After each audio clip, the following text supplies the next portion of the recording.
भइल दीवाना हमके कछु ना बुझाला, देख के पड़ोसिन के जिया लाल चाला।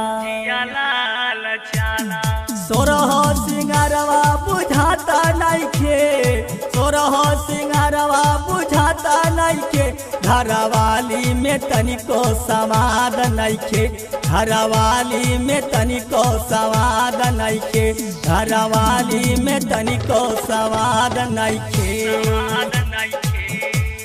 मनवा में आशा लागल, दिलवा में जोश हो, देखी घरवाली के उड़ी जाला होश हो।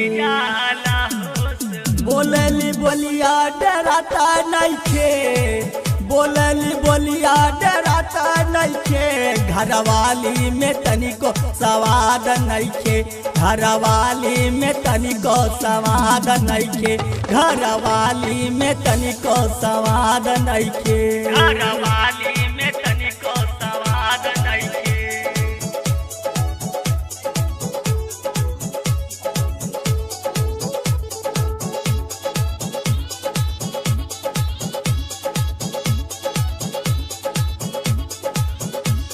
और जब जब घुमाई बाहर वाली के बजरिया, देखी गारिया वे हमके हमारो में हरिया, मार दिए बेलना बहाए हमके, मार दिए बेलना बहाए हमके, घरवाली में तनिको सवाद नइखे, घरवाली में तनिको सवाद नइखे, घरवाली में तनिको सवाद नइखे, घरवाली में तनिको सवाद नइखे।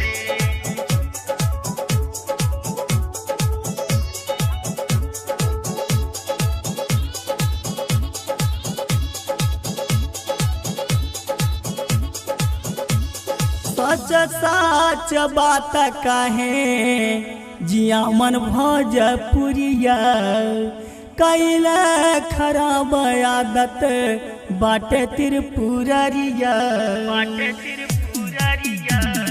गजब गजब चीज देखावे कह के, गजब गजब चीज देखावे कह के, घरवाली में तनिको सवाद नइखे, घरवाली में तनिको सवाद नइखे, घरवाली में तनिको सवाद नइखे, घरवाली